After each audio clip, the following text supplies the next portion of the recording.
The midday sun hammered down on the unforgiving Kenyan savanna, baking the earth until it cracked like old leather.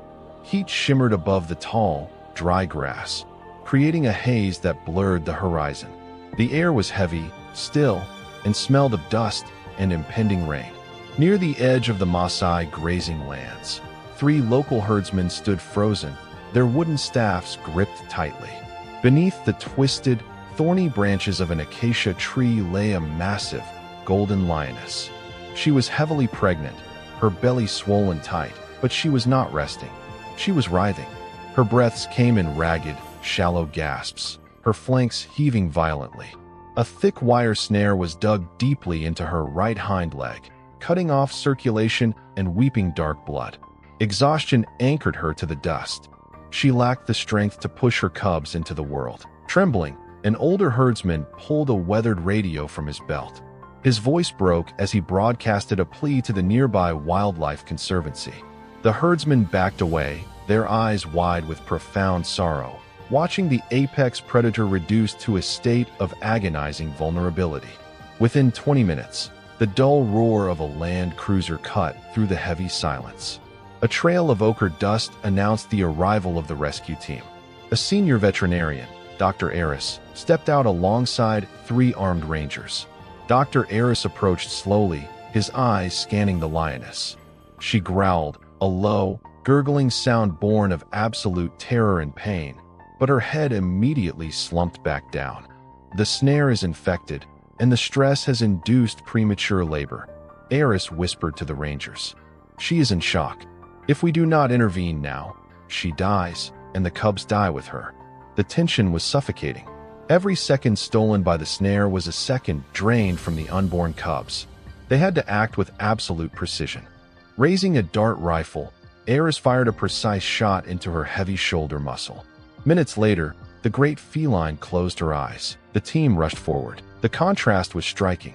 Sterile silver forceps and stark white gauze rested against the coarse green grass. Aris worked swiftly, using heavy bolt cutters to snap the rusted snare. He flushed the deep laceration with a stinging iodine solution, the brown liquid pooling in the dirt. With practiced hands, he sutured the torn muscle, stitching life back together. Another ranger administered broad-spectrum antibiotics, vital multivitamins, and potent painkillers through thick syringes. Aris massaged the injection sites, feeling the frantic kicks of the cubs beneath her taut skin. She needs to wake up, he murmured, his hands stained with blood and antiseptic. She has to do the rest. He injected the reversal agent, and the team retreated to the vehicle, holding their collective breath. The air grew cooler as afternoon shadows lengthened. 10 agonizing minutes passed. Finally, a heavy golden ear twitched. The lioness blinked, lifting her heavy head, disoriented. She tried to stand but staggered, her injured leg testing the earth. Suddenly, a violent contraction seized her. She collapsed onto her side, panting rapidly. The herdsmen, watching from afar, gripped their heavy wooden staffs. The silence of the plains was absolute.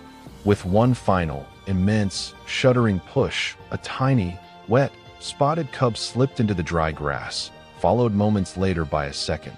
The mother weakly lifted her head, her rough tongue extending to meticulously clean her newborns.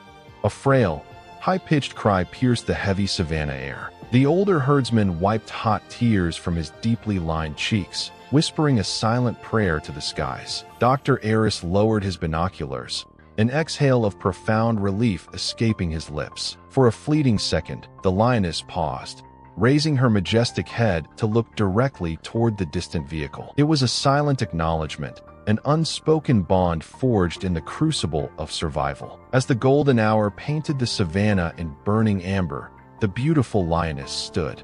With her tiny cubs nestled safely against her, she prepared to leave.